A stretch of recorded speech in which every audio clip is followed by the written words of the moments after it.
नमस्कार, आप देख रहे हैं के न्यूज नेशनल और मैं हूं आपके साथ में शोभित पाठक। तो रुक करते हैं महत्वपूर्ण सुर्खियों पर। अब दिल्ली में भी चला बुलडोजर। जहांगीरपुरी में आज तोड़े जा रहे हैं अवैध निर्माण। नगर निगम ने मांगे 400 जमान।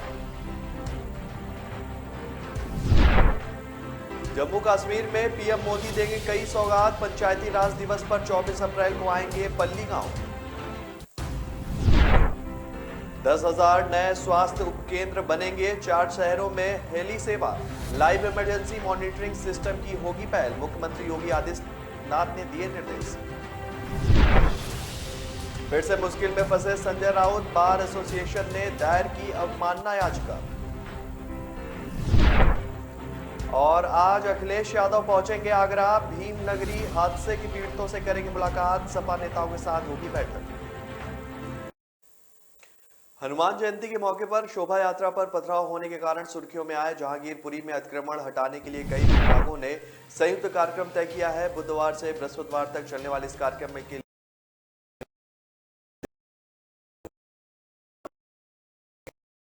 जोन के सहायक आयुक्त ने दिल्ली पुलिस के उत्तर पश्चिमी जिला के उपायुक्त से पुलिस बल मांगने के लिए मंगलवार को ही पत्र भेजा था। उन्होंने पत्र में बताया कि जहांगीरपुरी क्षेत्र में जो लोक निर्माण विभाग, नगर निगम, रख रखाव विभाग, स्वास्थ्य विभाग, स्वच्छता विभाग, पशु चिकित्सा विभाग आदि ने अतिक्रमण हटाने की कार्रवाई करने का आज कार्यक्रम तय किया है और उसी के अनुरूप कार्रवाई भी लगातार की जा रही है।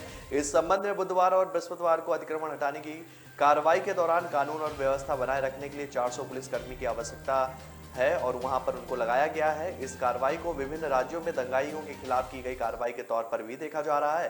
हालांकि इस कार्रवाई के लिए पुलिस बल मांगने के संबंध में जोन के उपायुक्त अंकिता ने कोई भी जवाब नहीं दिया। जहांगीरपुरी में शोभा यात्रा के दौरान गड़बड़ी फैलाने की साजिश पहले ही रची जा चुकी थी। यात्रा के एक दिन पहले ही इसके पूरे इंतजाम भी किए गए थे और इससे बात का खुलासा आरोपी सोनू ने वो किया भी है और इस खुलासे की गवाही मौके से मिले एक दिन पहले सीसीटीवी फुटेज के आधार पर लोग संदिग्ध हैं उनके आधार पर पूछताछ के आधार पर भी की जा रही है। पुलिस की पूछताछ में सोनू ने अपना गुनाह कबूल किया है।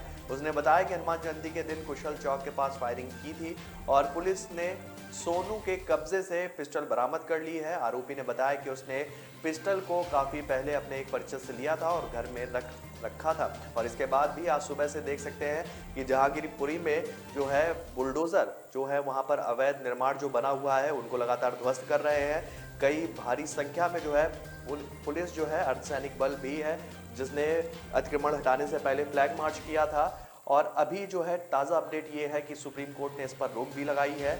लेकिन इसके बावजूद भी अधिकारियों का कहना है कि अभी हमें आदेश लिखित में नहीं प्राप्त हुआ है, जिसके अलावा भी अभी कार्रवाई जारी है।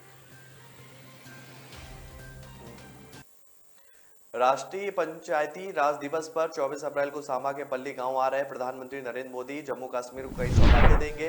वे इस दिन 5 एक्सप्रेसवे का शिलान्यास करने के साथ ही बनिहाल कांजीगुट टनल का उद्घाटन भी करेंगे। अनुच्छेद 370 हटने के बाद नए जम्मू कश्मीर में औद्योगिक विकास के शुरू हुए नए युग में 38,082 करोड़ रुपए की ग्राउंड ब्रेकिंग सेरेमनी भी होगी और इसमें देश विदेश के जाने माने उद्योगपति भी शामिल होंगे। एक क्लिक और बताया जा रहा है कि उपराज्यपाल मनोज सिन्हा ने बताया है कि प्रदेश में अगले साल वर्ष में बिजली उत्पादन दोगुना करने के लिए उद्देश्य से प्रधानमंत्री 850 मेगावाट रेलवे तथा 540 मेगावाट कार हाइड्रो प्रोजेक्ट का शिलान्यास भी करेंगे। उन्होंने बताया कि कार्यक्रम में लगभग 1 लाख लोगों के भाग लेने की भी संभावना है। प्रधानमंत्री पल्ली पंचायत घर जाएंगे तथा सरपंच एवं पंच से बातचीत भी करेंगे और इंटेक फोटो गैलरी तथा नोकिया सेंटर का भी भ्रमण करेंगे। इसके अलावा अलग अलग विभागों की प्रदर्शनी का भी जायजा लेंगे। मुख्यमंत्री योगी आदित्यनाथ ने कहा है कि अगले 5 साल में प्रदेश की स्वास्थ्य सुविधाओं के ढांचे में आधारभूत बदलाव किया जाएगा। इस दौरान 10,000 नए स्वास्थ्य उपकेंद्र बनाए जाएंगे। उन्होंने निर्देश दिया कि हर डॉक्टर के सापेक्ष कम से कम एक नर्स की तैनाती भी होनी चाहिए। सभी विधानसभा क्षेत्रों में 100 बेड के चिकित्सालय खोले जाएंगे। उन्होंने चिकित्सा, स्वास्थ्य एवं परिवार कल्याण विभाग, चिकित्सा शिक्षा विभाग, आयुष विभाग, बाल विकास एवं पुष्टाहार विभाग, खाद्य एवं औषधि प्रशासन विभागों के प्रस्तुतिकरण के दौरान यह बात कही। मुख्यमंत्री ने कहा कि आगामी 100 दिनों के भीतर राज्य कर्मचारी एवं पेंशनर को कैशलेस चिकित्सा सुविधा मिलेगी।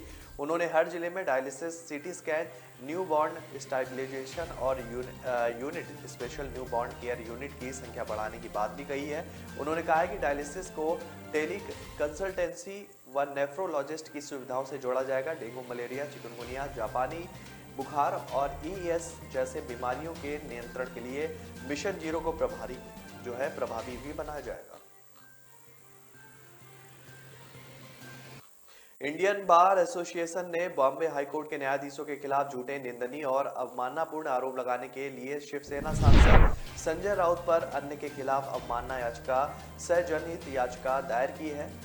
याचिका के पीछे मुख्य कारण के रूप में वकीलों के संघ ने भाजपा के किरीट सोमैया को धोखाधड़ी के मामले में गिरफ्तारी से अंतरिम संरक्षण दिए जाने के बाद उच्च न्यायालय के न्यायाधीशों और पूर्व राउत संजय राउत ने विवादित बयान देते हुए कहा था कि एक तरफ अदालतों ने भाजपा से जुड़े लोगों को राहत दी है, लेकिन शिवसेना और एनसीपी के आरोपियों को राहत नहीं दी गई और उनका संकेत अदालतों द्वारा कोई राहत नहीं देने की ओर था। जेल में बंद मंत्रियों नवाब मलिक और अनिल देशमुख को लेकर न्यायपालिका के रूप में पक्षपात का आरोप भी लगाया गया था। पिछले हफ्ता राउत ने बंबई उच्च न्यायालय के आदेश पर सोमैया को गिरफ्तारी से अंतरिम संरक्षण देने के आदेश पर सवाल भी उठाया था, जो कि युद्धपोत आईएनएस विक्रांत को खत्म होने से बचाने के लिए एकत्र किए गए धन के दुरुपयोग से संबंधित था। अवमानना याचिका में महाराष्ट्र के मुख्यमंत्री उद्धव ठाकरे, गृह मंत्री दिलीप वालसे पाटिल और सामना के संपादक रश्मि ठाकरे को भी प्रतिवादी बनाया गया है। आपको बता दें कि इससे पहले पात्रा चाल भूमि घोटाले मामले में ईडी ने 5 अप्रैल को शिवसेना सांसद संजय राउत की संपत्ति को कुर्क कर लिया था। पार्टी के राष्ट्रीय अध्यक्ष एवं नेता विपक्ष अखिलेश यादव शाम सड़क मार्ग से सफाई होते हुए आज शाम आगरा पहुंचेंगे। भीमनगरी आयोजन समिति अध्यक्ष एवं पूर्व राज्य मंत्री अजय शील गौतम के आवास पर जाएंगे। आपको बता दें कि 14 अप्रैल को भीमनगरी मंच पर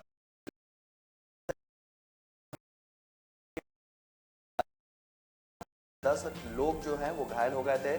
सपा महानगर अध्यक्ष चौधरी वाजिद निसार ने बताया कि सपा प्रमुख अखिलेश यादव भीमनगरी हादसे में पीड़ितों से मुलाकात भी कर सकते हैं। सपा के पदाधिकारियों के साथ बैठक भी हो सकती है। शाम 6 बजे शिल्पग्राम रोड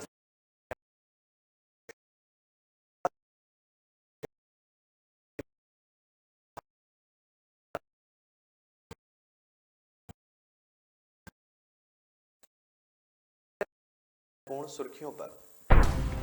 अब दिल्ली में भी चला बुलडोजर। जहांगीरपुरी में आज तोड़े जा रहे हैं अवैध निर्माण। नगर निगम ने मांगे 400 जमान। जम्मू कश्मीर में पीएम मोदी देंगे कई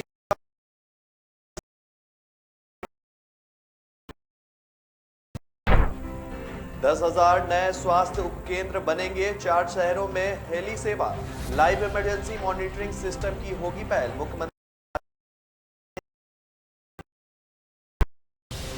फिर से मुश्किल में फंसे संजय राउत। बार एसोसिएशन ने दायर की अवमानना याचिका।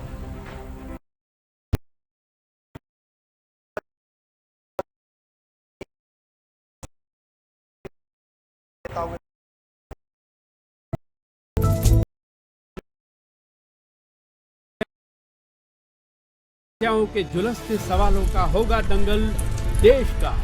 शासन के प्रश्नों को लेकर होगा दंगल देश का। शिक्षा, स्वास्थ्य, समाज, कानून और व्यवस्था के आज क्या है हालात। सोमवार से शुक्रवार रोज रात 8 बजे जलपा क्षत्रिय के साथ दंगल देश का। ब्रेक के बाद फिर स्वागत है आपका। रुक करते हैं आगे की खबरों पर। मुख्यमंत्री पुष्कर सिंह धामी का चंपावत विधानसभा क्षेत्र से चुनाव लड़ना तय माना जा रहा है। चंपावत विधायक कैलाश गहतोड़ी मुख्यमंत्री के लिए अपनी सीट खाली करने के पहले ही घोषणा कर चुके हैं। 1-2 दिन में वह विधानसभा सदस्यता से इस्तीफा दे सकते हैं। मुख्यमंत्री ने भी 2 दिन में उपचुनाव को लेकर तस्वीर साफ हो जाने के संकेत दिए हैं। मुख्यमंत्री पुष्कर सिंह धामी को 6 महीने के भीतर विधानसभा की सदस्यता ग्रहण करनी है। अब तक कई विधायक उनके लिए अपनी सीट खाली करने की इच्छा जाहिर कर चुके हैं। इसमें चंपावत के पार्टी विधायक कैलाश गहतोड़ी भी हैं, जिन्होंने सबसे पहले सीएम के लिए सीट खाली करने का ऐलान किया था। मुख्यमंत्री बनने के बाद धामी का पहला राजनीति दौरा भी चंपावत विधानसभा क्षेत्र का हुआ, तो उनके वहां चुनाव लड़ने की संभावनाओं को बल मिलेगा। पिछले दिनों मुख्यमंत्री नई दिल्ली पहुंचे थे, जहां उन्होंने केंद्रीय नेताओं से मुलाकात भी की थी। उनके सामने पूरी रिपोर्ट रखी। बकौल सीएम उन्होंने कहा कि मैंने केंद्रीय नेतृत्व के समक्ष रिपोर्ट रख दी है। आने वाले दिनों में तस्वीर साफ हो जाएगी। मुख्यमंत्री के लौटने के बाद सियासी हलकों में चर्चा गर्मा उठी है कि वह चंपावत से ही चुनाव लड़ेंगे। अब खबरें आ रही हैं कि गहतोड़ी अगले 2 दिनों में देहरादून में एक पत्रकार वार्ता में सीट खाली करने का ऐलान कर सकते हैं।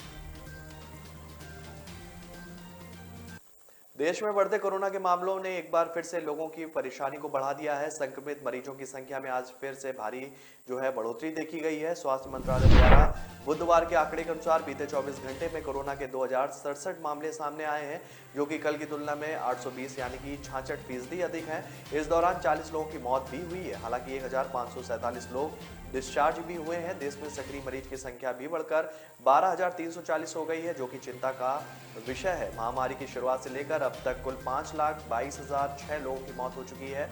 वहीं इस दौरान कुल 4,25,13,248 लोग ठीक भी हुए हैं।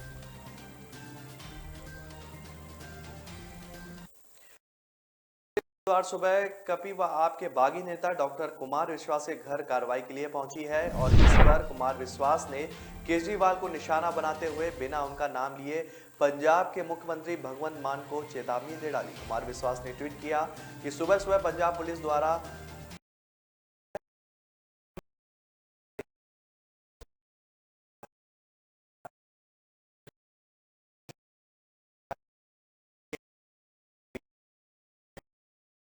एक दिन तो मैं पंजाब को भी धोखा देगा।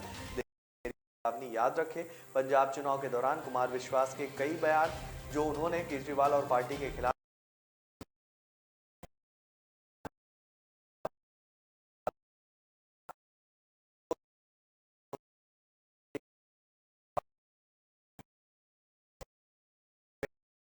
ट्वीट आतंकी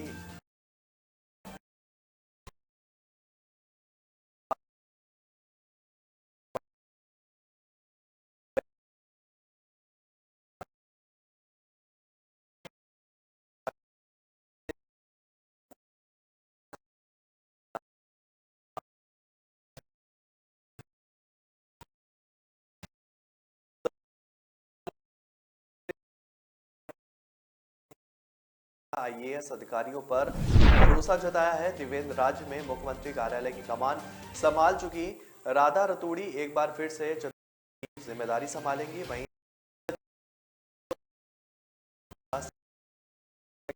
वह विशेष आयुक्त रहेंगी। पिछले कुछ दिनों से प्रशासनिक फेल बदल की आहट महसूस की जा रही है। हालांकि सचिवालय के गलियारों में जो चर्चाएं तैर रही हैं, तबादला सूची उनसे कुछ जुदा नजर आई। केंद्र में प्रतिनियुक्ति के लिए अनापत्ति लेने के बाद से ही अपर मुख्य सचिव आनंद वर्धन की मुख्यमंत्री कार्यालय से विदाई की संभावनाएं भी जताई जा रही है। मुख्यमंत्री ने उनके विकल्प के तौर पर अनुभवी व निर्विवाद छवि की आईएएस अधिकारी राधा रतूड़ी को अपने दफ्तर की कमान सौंपी है और एक अन्य महिला अधिकारी सौजन्या को भी सचिव वित्त निर्वाचन मुख्य निर्वाचन अधिकारी की जिम्मेदारी के साथ अब एमएसएमई का भी दायित्व सौंप दिया गया। छत्तीसगढ़ सरकार ने मंगलवार को केंद्र को पत्र लिखकर रायगढ़ जिले में Maharashtra state power generation company limited को आवंटित कोयला खदान को वन मंजूरी देने की सिफारिश की है।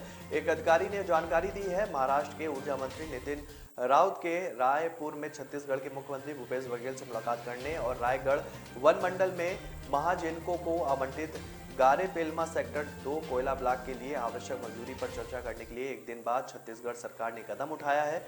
आपको बता दें कि राज्य के जनसंपर्क विभाग के अधिकारियों ने बताया है कि राज्य सरकार ने रायगढ़ वन मंडल के गारे पेलमा सेक्टर 2 कोयला खदान परियोजना के लिए आवश्यक वन मंजूरी को लेकर केंद्र सरकार के पर्यावरण, वन तथा जलवायु परिवर्तन मंत्रालय को अनुशंसा पत्र भेजा है और गारे पेलमा सेक्टर 2 ओपन कास्ट कोयला खदान के लिए 214.869 हेक्टेयर वन भूमि को महाजेनको के पक्ष में देने की स्वीकृति का भी अनुरोध किया है। तो ब्रेक पर जाने से पहले रुक करते हैं महत्वपूर्ण सुर्खियों पर। अब दिल्ली में भी चला बुलडोजर। जहांगीरपुरी में आज तोड़े जा रहे हैं अवैध निर्माण। नगर निगम ने मांगे 400 जमान। जम्मू कश्मीर में पीएम मोदी देंगे कई सौगात। पंचायती राज दिवस पर 24 अप्रैल को आएंगे पल्ली गांव। 10,000 नए स्वास्थ्य उपकेंद्र बनेंगे। 4 शहरों में हेली सेवा, लाइव इमरजेंसी मॉनिटरिंग सिस्टम की होगी पहल। मुख्यमंत्री योगी आदित्यनाथ ने दिए निर्देश। फिर से मुश्किल में फंसे संजय राउत, बार एसोसिएशन ने दायर की अवमानना याचिका। और आज अखिलेश यादव पहुंचेंगे आगरा।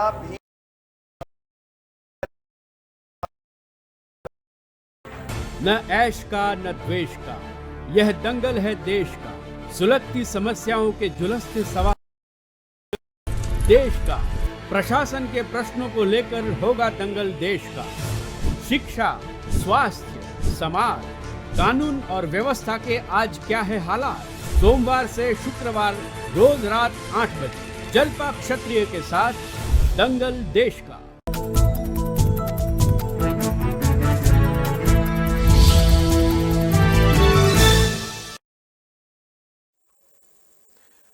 ब्रेक के बाद फिर स्वागत है आपका। रुक करते हैं आगे की खबरों पर। मॉरिशस के प्रधानमंत्री प्रविंद जगन्नाथ बुधवार की शाम को 3 दिवसीय प्रवास पर वाराणसी आएंगे। अगले दिन बृहस्पतिवार को अपने पिता अनिरुद्ध जगन्नाथ की अस्थियों को गंगा में प्रवाहित करेंगे और इसी दिन काशी विश्वनाथ मंदिर में वे विधिवत पूजन अर्चन भी करेंगे और काशी विश्वनाथ धाम का भी भ्रमण करेंगे। इसके बाद शुक्रवार को नदेसर स्थित ताराकित होटल में राज्यपाल आनंदीबेन पटेल और मुख्यमंत्री योगी आदित्य के साथ बैठक भी करेंगे। मॉरिशस के पीएम प्रविंद जगन्नाथ की अगवानी में बुधवार को उप मुख्यमंत्री ब्रजेश पाठक, महापौर मृदुला जायसवाल और जनप्रतिनिधि बाबतपुर एयरपोर्ट पर मौजूद रहेंगे। लाल बहादुर शास्त्री एयरपोर्ट से नदेसर होटल तक स्कूली बच्चे भारत और मॉरिशस के ध्वज के साथ अभिनंदन करेंगे। इसके अलावा बाबतपुर जनप्रतिनिधि और भाजपा नेता भी मॉरिशस के प्रधानमंत्री की अगवानी में मौजूद रहेंगे। मॉरिशस के पीएम प्रविंद जगन्नाथ 3 साल व बुधवार को 3 दिवसीय दौरे पर वाराणसी आएंगे। इससे पहले वे 15वें प्रवासी भारतीय सम्मेलन के भव्य आयोजन में जनवरी 2019 में बतौर मुख्य अतिथि शामिल हुए थे। सुप्रीम कोर्ट से तिकोनिया हिंसा मामले के मुख्य आरोपी और केंद्रीय गृह राज्य मंत्री अजय मिश्र टेनी के पुत्र आशीष मिश्र की जमानत रद्द होने के बाद हाई कोर्ट की लखनऊ बेंच से संबंधित ईमेल जिला जज को भेज दी गई है। मेल का संज्ञान लेते हुए जिला जज मुकेश मिश्र ने मामले में आगे की कार्रवाई तेज कर दी है। मंगलवार को तिकोनिया हिंसा कांड के प्रमुख आरोपी आशीष कुमार मोनू की जमानत रद्द होने से संबंध में हाईकोर्ट लखनऊ बेंच के सीनियर रजिस्ट्रार पंकज सिंह की ओर से जिला जज को जमानती आदेश निरस्त करने की बात कहते हुए एक ईमेल भेजा गया है। मेल में सुप्रीम कोर्ट के आदेश का अनुपालन कराने को कहा गया। हाई कोर्ट के रजिस्ट्रार की ओर से भेजे गए ईमेल का संज्ञान लेते हुए जिला जज मुकेश मिश्र ने अदालत में सरकार बनाम आशीष मिश्र मोनू शीर्षक से लंबित चल रही तिकोनिया थाने से संबंधित पत्रावली तलब कर ली है। इसके बाद जिला